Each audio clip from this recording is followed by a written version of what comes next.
എന്തുകൊണ്ടാണ് നമ്മൾക്ക് പലപ്പോഴും നമ്മുടെ ജീവിതത്തിൽ നമുക്ക് സ്വന്തമായിട്ട് ഒരു തൊഴിലുണ്ടാവും, അല്ലെങ്കിൽ അത്യാവശ്യം ജീവിച്ചു പോകാനുള്ള കാര്യങ്ങളെല്ലാം അറിയാവുന്ന വ്യക്തികൾക്ക് പോലും പലപ്പോഴും ജീവിതത്തിൽ യഥാർത്ഥ സന്തോഷം, സമാധാനം എന്നിവ അനുഭവിക്കാൻ പലപ്പോഴും സാധിക്കുന്നില്ല. ഒരുപക്ഷെ അവർക്ക് അതിനൊക്കെ സാധിക്കുന്നുണ്ട് എങ്കിൽ തന്നെയും അതിൻ്റെ ഒരു കണ്ടിന്യൂറ്റി നിലനിർത്തുവാൻ പലപ്പോഴും കഴിയാറില്ല. പല വ്യക്തികളും അവരുടെ ജീവിതത്തിൽ കഷ്ടപ്പെട്ട് പഠിച്ച് ഉന്നത വിദ്യാഭ്യാസം നേടി ജോലിയെല്ലാം സമ്പാദിച്ചതിന് ശേഷവും അവർ ആഗ്രഹിക്കുന്ന വീട്, വാഹനങ്ങൾ, വിവാഹം, കുട്ടികൾ, ബന്ധങ്ങൾ എന്നിവയൊക്കെ ഉണ്ടായിട്ട് കൂടി പലപ്പോഴും അവർക്ക് ഒരു സംതൃപ്തി ഉള്ളിൻ്റെ ഉള്ളിൽ കിട്ടാതെ പോകുന്നുണ്ട്. നമ്മുടെ സമൂഹത്തിൽ നോക്കുകയാണെങ്കിൽ നമ്മൾ അറിയപ്പെടുന്ന പല വ്യക്തികൾ പല മേഖലകളിലും ഉള്ളവർ, അത് കലാരംഗത്തായാലും രാഷ്ട്രീയ രംഗത്തായാലും കായിക രംഗത്തായാലും അതല്ലാതെ മറ്റ് പല പ്രൊഫഷണൽ മേഖലകളിൽ ഉള്ളവർ പോലും മനുഷ്യൻ എന്ന ഈ ഗണത്തിൽപ്പെടുന്നവർ ആൺ പെൺ വ്യത്യാസമില്ലാതെ ഇന്നിപ്പോൾ കൊച്ചു കുട്ടികൾക്ക് പോലും അവരുടെ ഉള്ളിൽ പലപ്പോഴും സന്തോഷം, ആഹ്ലാദം, അതല്ലെങ്കിൽ ഒരു സെൽഫ് മോട്ടിവേഷൻ, സംതൃപ്തി ഇതൊന്നും കിട്ടാതെ പോകുന്നതിനുള്ള കാരണം യഥാർത്ഥത്തിൽ നമ്മുടെ ഉള്ളിൽ നമ്മൾ തന്നെ നിരന്തരം സൃഷ്ടിച്ചുകൊണ്ടിരിക്കുന്ന ചിന്തകളാണ്. ചിന്തകളെന്ന് പറയുമ്പോൾ അത് ഓരോ വ്യക്തിയുടെയും ചിന്തയുടെ നിലവാരം, അതല്ലെങ്കിൽ ഇന്ദ്രിയങ്ങളിലൂടെ നമ്മുടെ ഉള്ളിലേക്ക് കയറി വരുന്ന ചിന്തകൾ പിന്നീട് നമ്മൾ അതിനെ പല രീതിയിൽ വ്യാഖ്യാനിച്ച് സൃഷ്ടിച്ച് വീണ്ടും വീണ്ടും സൃഷ്ടിച്ച് യഥാർത്ഥത്തിൽ നമ്മൾ പലപ്പോഴും ആ ചിന്തകളുടെ അടിമകളായി അതിനെക്കുറിച്ച് ബോധമില്ലാതെ ആ ചിന്തകളിൽ നമ്മൾ ഒരുതരം പുക സൃഷ്ടിച്ച് അതിനുള്ളിൽ ശ്വാസം മുട്ടി മുന്നോട്ട് പോയിക്കൊണ്ടിരിക്കുകയാണ്. ഉദാഹരണത്തിന്, നമ്മൾ പലപ്പോഴും വിശ്വസിക്കുന്നത് സൂര്യൻ ഉദിക്കുന്നു, സൂര്യൻ അസ്തമിക്കുന്നു. പകൽ സമയത്ത്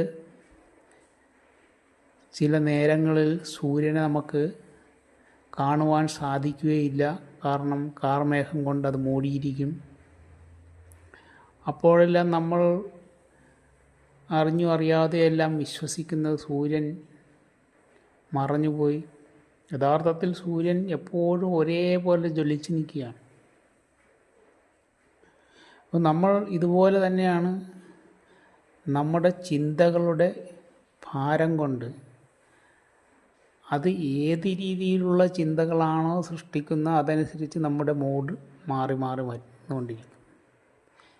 സന്തോഷം തരുന്ന ചിന്തകൾ നമ്മുടെ മനസ്സിൽ വരുമ്പോൾ നമ്മൾ ആഹ്ലാദിക്കുകയും മനസ്സിന് ഉണർവും അതുപോലെ തന്നെ തുറന്ന മനസ്സോടുകൂടി എല്ലാ കാര്യങ്ങളും ചെയ്യുവാനുള്ള ഒരു ആവേശം ഒരു വ്യക്തിയിലുണ്ടാകുന്നു. അതേസമയം നമുക്കിഷ്ടമില്ലാത്ത ചിന്തകൾ, നമുക്ക് ബുദ്ധിമുട്ടുണ്ടാക്കുന്ന ചിന്തകളെല്ലാം വരുമ്പോൾ നമ്മുടെ എനർജി എല്ലാം ഡ്രോപ്പായി നമ്മുടെ മനസ്സ് അടഞ്ഞ് ദുഃഖം, അതല്ലെങ്കിൽ ഉത്കണ്ഠ, ഇതെല്ലാം നമ്മുടെ മനസ്സിലേക്ക് വരും. ആ വ്യക്തിയുടെ ജീവിതത്തിൽ ആഹ്ലാദമില്ലാതാകും. അപ്പോൾ ഈ രണ്ട് രീതിയിൽ നോക്കിയാലും, ആഹ്ലാദമാണേലും ദുഃഖമാണേലും നിരാശയാണേലും ഉത്കണ്ഠയാണേലും എല്ലാത്തിൻ്റെയും പിന്നിൽ പ്രവർത്തിക്കുന്നത് ചിന്തകളാണ്. ഇതുകൊണ്ടാണ് യോഗശാസ്ത്രത്തിൽ പതഞ്ജലി മഹർഷി അനേകായിരം വർഷങ്ങൾക്ക് മുമ്പ് എഴുതിയ യോഗശാസ്ത്രത്തിൽ പറയുന്നത് യോഗ ചിത്തവൃത്തി നിരോധ.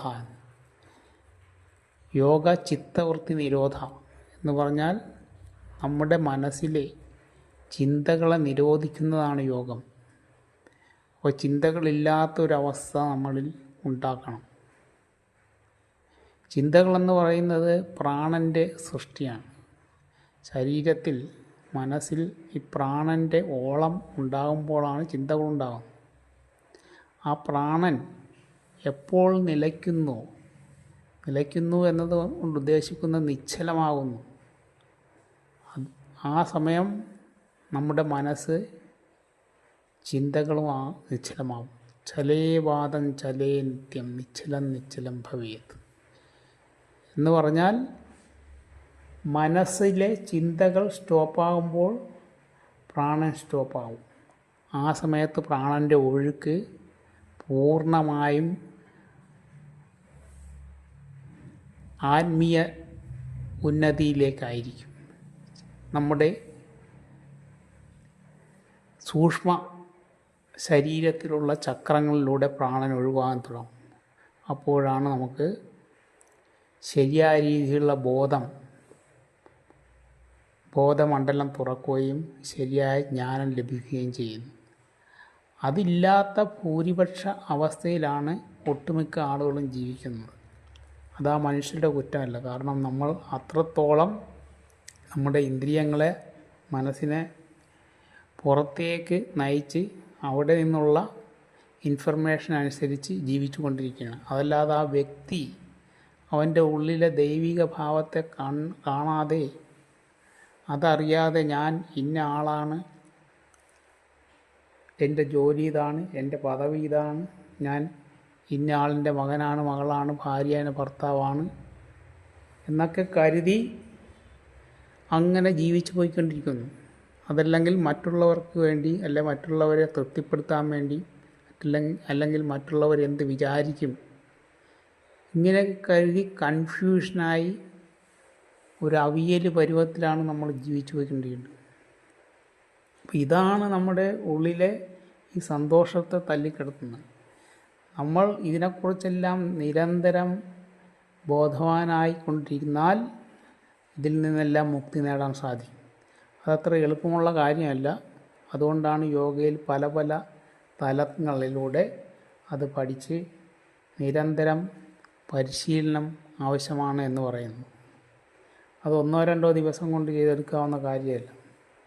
എല്ലാ ദിവസവും നമ്മൾ വിശക്കുമ്പോൾ ആഹാരം കഴിക്കുന്നു.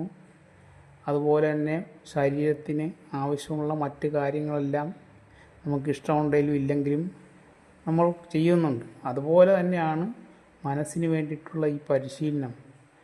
നമ്മൾ എല്ലാ ദിവസവും കുറേശ്ശെ അഭ്യസിക്കുകയാണെങ്കിൽ ആ വ്യക്തിയുടെ ഉള്ളിൽ തീർച്ചയായും ഒരു മാറ്റത്തിന് തുടക്കമാകും. അതായിരിക്കും പിന്നീട് ആ വ്യക്തിയുടെ വ്യക്തിത്വം, ജീവിതത്തെ നിയന്ത്രിക്കുന്നത്. അപ്പോൾ നമ്മൾക്ക് അതിയായ സന്തോഷവും ആവേശവും കാര്യങ്ങളെല്ലാം വ്യക്തമായിട്ട് മനസ്സിലാക്കുവാനും അതനുസരിച്ച് പ്രവർത്തിക്കുവാനുള്ള ശക്തി ലഭിക്കും. കാരണം ഒരു വ്യക്തി ഈ ഭൂമിയിൽ ജനിച്ചു കഴിഞ്ഞാൽ എപ്പോഴും അയാൾക്ക് നല്ലത് മാത്രം ലഭിച്ചുകൊണ്ടിരിക്കുന്നില്ല. കാര്യം പ്രകൃതിയിൽ തന്നെ എപ്പോഴും മാറ്റങ്ങൾ സംഭവിച്ചുകൊണ്ടിരിക്കുകയാണ്. അത് സർവ്വചരാചരങ്ങളും സർവ്വജീവികളിലും നമുക്ക് പലപ്പോഴും വെല്ലുവിളികളൊക്കെ ഉണ്ടായിക്കൊണ്ടിരിക്കും. അപ്പോൾ അതിനെയെല്ലാം നേരിടുന്നതിനുള്ള മനഃശക്തി, അറിവ്, ഇതെല്ലാം കിട്ടണമെന്നുണ്ടെങ്കിൽ നമ്മൾ മനസ്സിനെ വേണ്ട രീതിയിൽ നിയന്ത്രിച്ച് അതിനെ മുന്നോട്ട് കൊണ്ടുപോകണം. അതിന് വേണ്ടിയിട്ടുള്ള ശാസ്ത്രശാഖയാണ് യോഗ എന്ന് പറയുന്നത്. അതല്ലാതെ യോഗ എന്ന് പറയുന്ന ഒരു പ്രത്യേക ജനവിഭാഗത്തിനോ പ്രത്യേക മതത്തിനോ പ്രത്യേക ദേശത്തോ പ്രത്യേക ജാതി മത വർഗ അങ്ങനെയുള്ള ആളുകൾക്ക് വേണ്ടിയിട്ടുള്ളതല്ല. അതെല്ലാ വിഭാഗം ആളുകൾക്കും, മനുഷ്യനായിട്ട് ജനിച്ചിട്ടുള്ള ഈ ഭൂമിയിലുള്ള എല്ലാവർക്കും യോഗ ചെയ്യുവാനുള്ള അവകാശമുണ്ട്, അറിയുവാനുള്ള അവകാശമുണ്ട്. പക്ഷേ നമ്മൾ അതിനായിട്ടുള്ള എഫർട്ട് എടുക്കണം എന്ന് മാത്രം. അത് ഓരോ വ്യക്തിയും അവരവർക്ക് ആവശ്യമുള്ളത് ചെയ്തേ പറ്റൂ. മറ്റുള്ള ആരും നമുക്ക് വേണ്ടിയിട്ട് ഒന്നും ചെയ്യുവാൻ പോകുന്നില്ല. അഥവാ ചെയ്താൽ തന്നെ അതിനെല്ലാം പരിമിതികളുണ്ട്. അപ്പോൾ ഓരോ വ്യക്തിയെയും ദൈവം സൃഷ്ടിച്ചിരിക്കുന്നത് സ്വന്തമായിട്ട് അവൻ്റെ കഴിവ് കണ്ടെത്തി അവനാവശ്യമുള്ള കാര്യങ്ങളെല്ലാം ചെയ്ത് ഈ ഭൂമിയിൽ നമുക്ക് തന്നിരിക്കുന്ന സമയം അതെത്രത്തോളമാണോ അത്രത്തോളം നമ്മൾ ആസ്വദിച്ച് ജീവിക്കുന്നതിന് വേണ്ടിയിട്ടാണ്. അതിനാണ് പറയുന്നത് ആനന്ദം എന്ന് പറയുന്നത്. ആനന്ദ അവസ്ഥയിൽ ജീവിക്കുവാൻ വേണ്ടിയിട്ടാണ് മനുഷ്യനെ സൃഷ്ടിച്ചിരിക്കുന്നത്. മറ്റ് ജീവജാലങ്ങൾക്ക് ഒരുപക്ഷെ അതിന് പൂർണ്ണമായും സാധിക്കുകയില്ല, കാരണം അവർക്ക് പരിമിതികളുണ്ട്. പക്ഷെ മനുഷ്യൻ അങ്ങനെയുള്ള പരിമിതിയുള്ളൊരു വ്യക്തിയല്ല. അവൻ ആവശ്യമുള്ള കാര്യങ്ങൾ ചെയ്ത് അതിൽ ആനന്ദം കണ്ടെത്തി ജീവിക്കുക എന്നുള്ളതാണ് മനുഷ്യജന്മത്തിൻ്റെ ലക്ഷ്യം. ഓം ശാന്തി ശാന്തി ശാന്തി.